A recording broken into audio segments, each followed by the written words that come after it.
Hello and welcome everyone to another episode of Reading Club. And in today's episode, we are going to discuss feasibility jump and LP-free Lagrangian MIP heuristic. Okay, so this paper was very recently published. In fact, they were actually the winners of MIP Computational computation in 2022.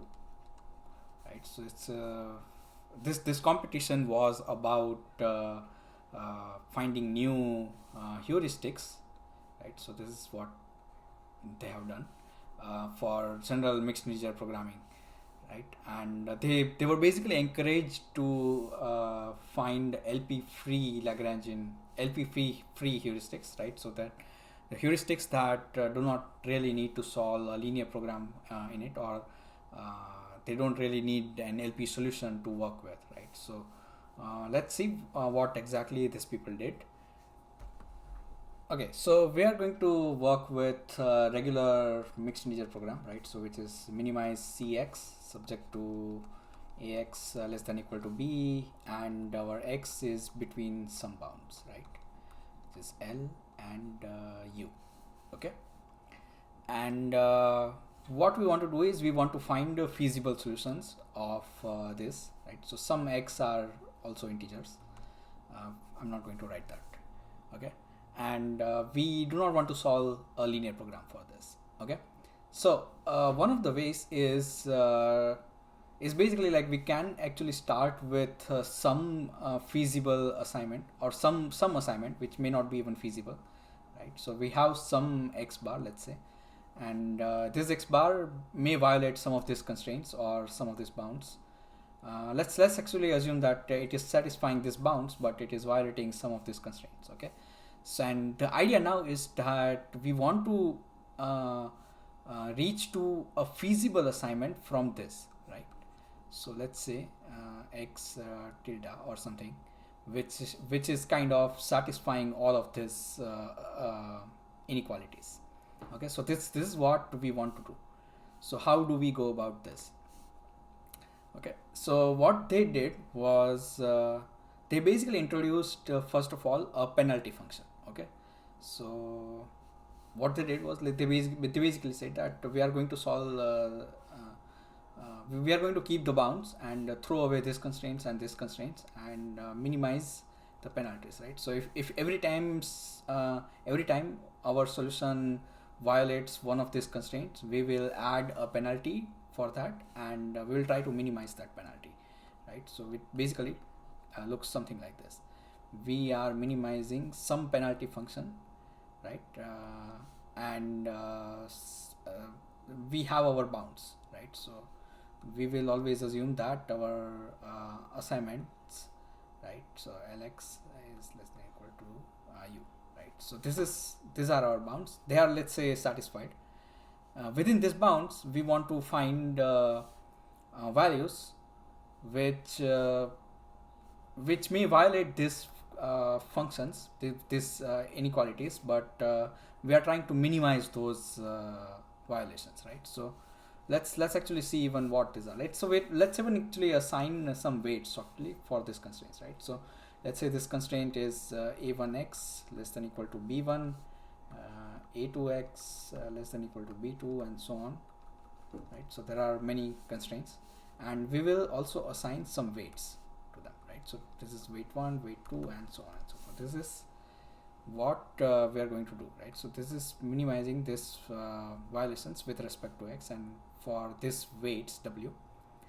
Okay, and what exactly this is, right? So this is actually the sum of individual penalties, right? So this is let's say small f that is being violated, and we will also multiply it with the weight for that inequality, right? So we'll tune these weights when we have to do some neighborhood search around this. So for now, let's just assume that there are some weights for these constraints. Initially, all these weights can be 1, right? So all those constraints are equally important, but later on we might find that some constraints are easier to satisfy compared to the other constraints, so we might change these weights depending on that. Okay, and this is what we are trying to minimize. Okay, so what is this? This is also easy, right? So what is the violation, right? So let's say if I compute AIX minus BI, right? So typically, right, if I have a X that is feasible for this constraint, then this value should be less than equal to 0, right? And if this value is positive or non-negative, or basically positive, that means I am violating one of these constraints, right? This AIX less than equal to BI, that is being violated, right? So this is my penalty, right? And we don't want to have a negative penalty, so let's just say that either 0 or this, right? So we want to select max of either 0 or this as our penalty. So this is our FIX, and we sum it over all across all constraints for this particular assignment, and multiply it by their weights and everything. So that's how we get our total penalty, right? So this is what we are trying to minimize. If this total penalty is equal to 0, that means that we have found our feasible solution, and that's what the purpose of this heuristic is, right? So this is what we are trying to minimize. So let's now see how exactly we can minimize it.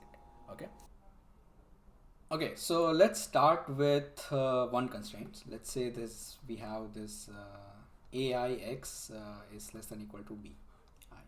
Okay, and let's actually even start with just single variable, right? So let's say that xj is not fixed, but all the other variables xk, where k is not equal to j, these are all fixed. Okay, and we want to see what happens when we move this xj around, right? So if we increase it, what happens? If we decrease it, what happens? And so on and so forth. So let's actually see what happens, right? So we can say that we have aij xj, right? This part we'll keep it on the left side. On the other things we'll just move it to the right hand side, right? So we will, this is less than equal to bi minus sum over all the k's which are not j, aik xk, right?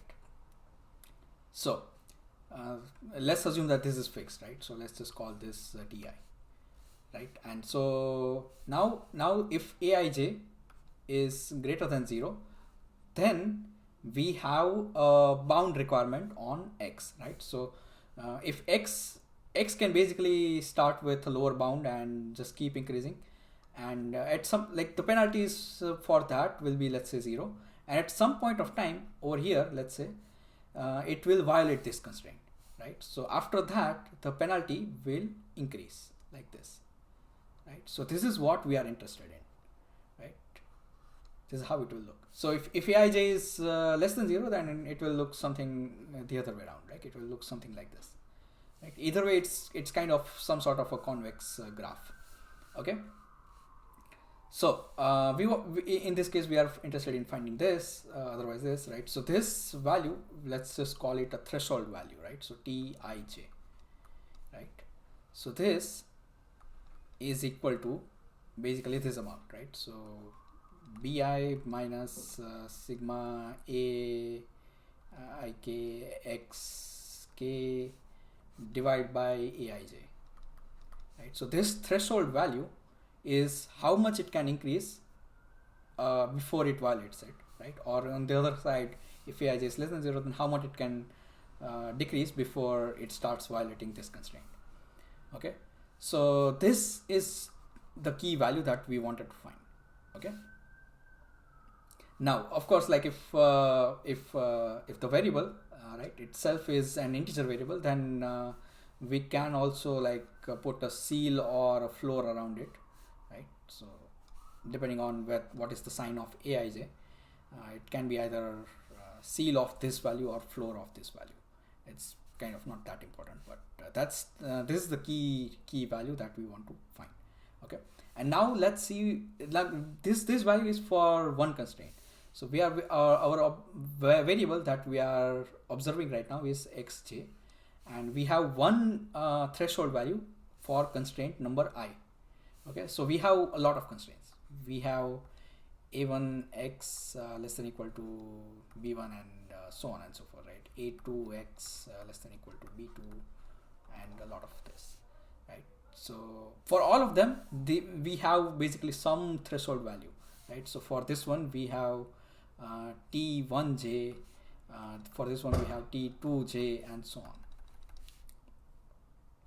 Okay, and recall that we are basically interested in minimizing the total violation, right? So which is fw of x, right? And right now what we are looking at is like we are assuming that we are not going to touch all these variables xk, we are only touching this variable xj, right? So we want to find a value for xj which is different from, let's say, its current assignment. So let's say we have started with some x bar assignment, right? And we are keeping all of this as it is except xj, right? So we want to find some other value in xj which will minimize this function, right? This earlier function that we were trying to minimize within its bound, right? So lxu, right? So we start with some assignment x which is already satisfying this bounds, which is this is easy to satisfy, right? It's not so hard. We can all start with all x with its lower bound. This doesn't need to be feasible assignment, right? So all x at the lower bound or upper bound is kind of good enough. Okay, so xj, we want to find a value that basically minimizes this function. Now notice that every constraint will only change its violation value at this thresholds, right? So the important point for this first constraint is t1j. Important point for the second constraint is t2j, right? And so I don't really need to consider all possible values of this xj, right, to minimize this function. I only have to consider, I only have to observe these values, right? So this total penalty function is just a weighted sum of all these functions, individual penalty functions, right? So it will also look some sort of a piecewise linear convex function, right? So it is like this and then this and then this and then this and this and something like that. So it will be some sort of a convex, but all these pieces are linear, right? Are just straight lines. So we are only interested in all these values, right? So we just find all of these threshold values, t values, and we just sort them, right? So these are all different t values, right? Some t1, t2, t3. I don't know what comes before, like, so they are basically, once we sort them, it will look something like that. And last values that we need to consider are the lower and upper bound, right? So once we just observe what happens to this x value on this threshold values, then we can easily find that which on them is actually minimizing this penalty function. And let's just call that as our jump value, right? So jump value, let's say vj. So our jump value for xj is vj. When we move to this vj value, it will basically minimize this function, right? So this is easy to find. We just have to iterate through all the constraints and check their threshold value and check the total penalty on this threshold values, right? So that's how we find the jump value. Okay, so far we have our, let's say we started with some assignment of values, and from there we are now interested in finding this jump values for all these variables, right? So x1 we have v1, x2 we have v2, and so on and so forth, right? So about this jump value, our constraint is that they need to be different from what is here, right? We are interested in values which are different from here, different from this assignment, and it is among all those values, which one of them is minimizing the penalty, right? So it might happen that this value is actually better for the total penalty, but we are not interested in this value. We are interested in something to move away from this value. Okay, so we have found some jump values for all our variables, and we can also compute some sort of a score for those values, right? So when I say score, means what was the the penalty function in this value versus the penalty function in this value, right? So if the penalty function is lower for this value, then we have our scores as positive, let's say, right? So which basically means that if we move from whatever it was to this new value, then we are reducing the total infeasibility. Okay, so this is how we will compute scores. Some scores may be equal to 0, or some scores may be even negative, but we are now computing the scores, right? So the steps are like this. We start with some feasible assignment, we compute their jump values, okay, and then we compute this scores, and whatever has the highest score, we just move that variable, right? So keeping all these other things constant, let's say x1 has this s1 has the highest score, then we will just move x1 to the value v1, okay? And this is my new assignment, right? And since this score was positive, basically it means that we have reduced our infeasibility.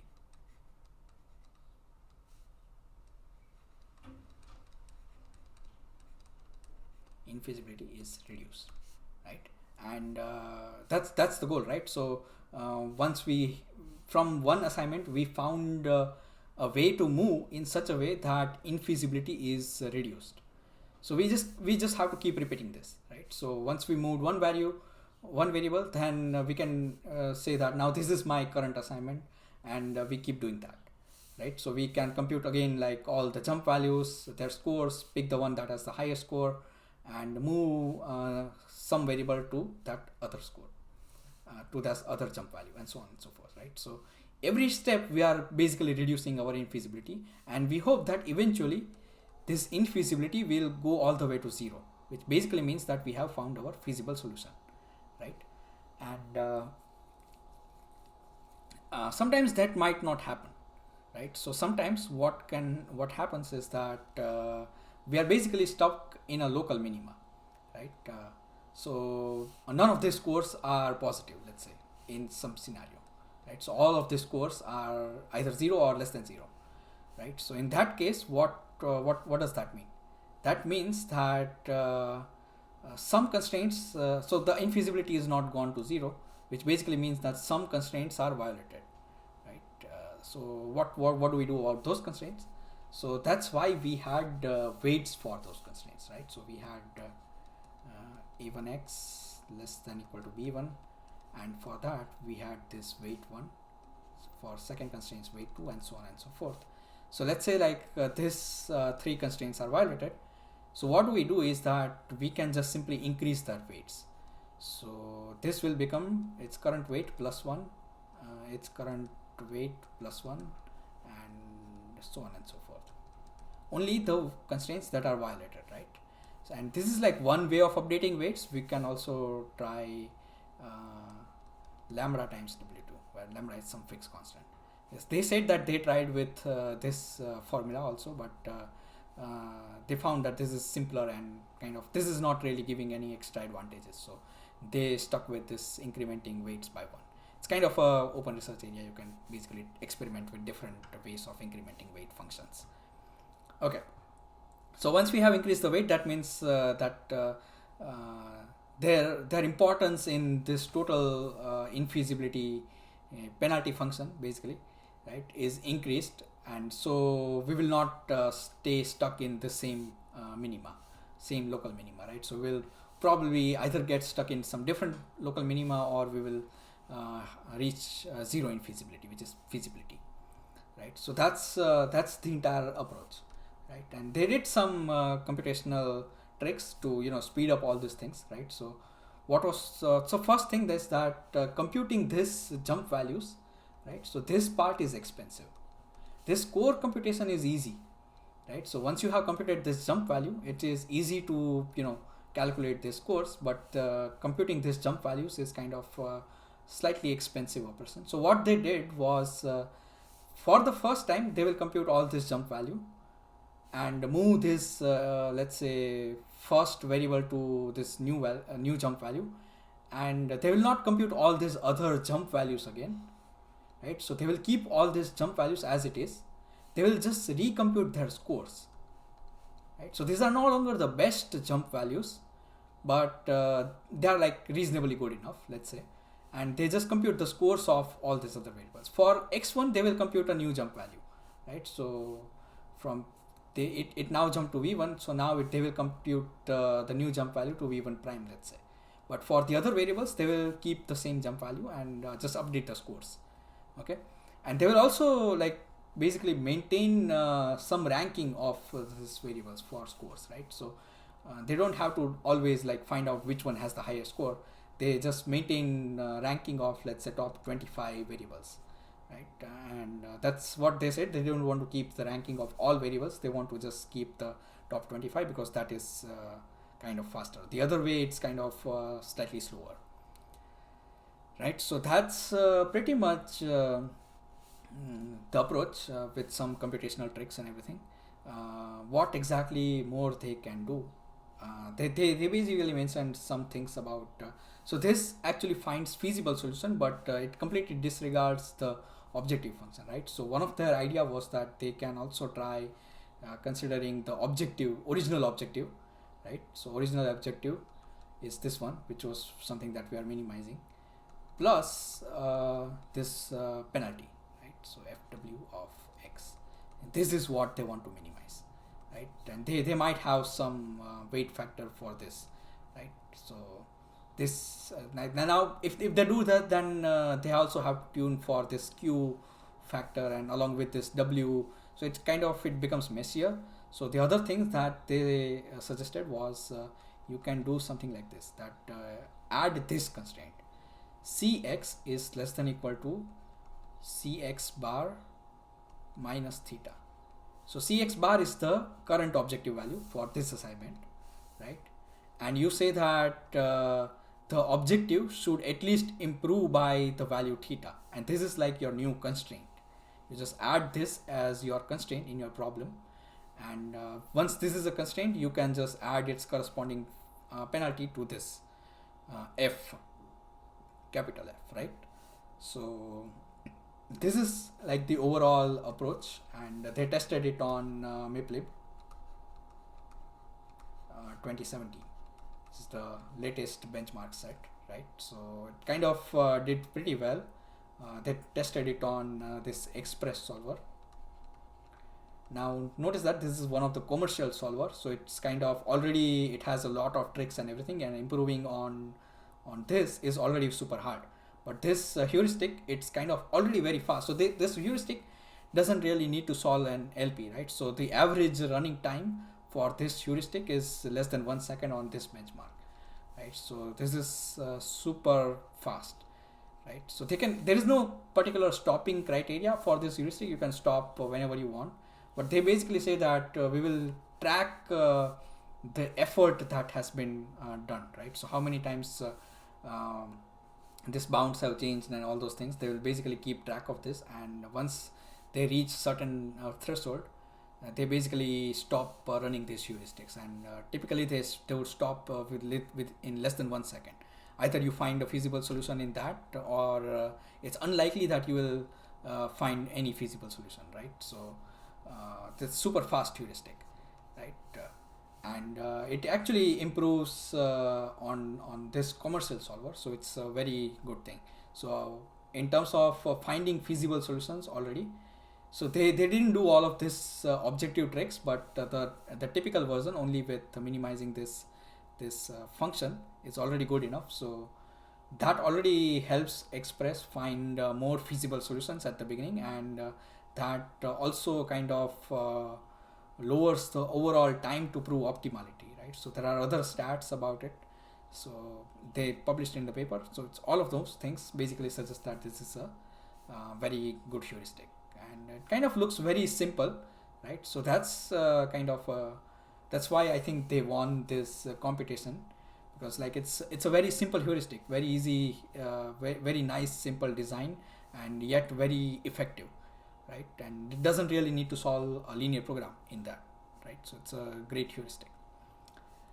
So yeah, that's kind of pretty much all for today's video.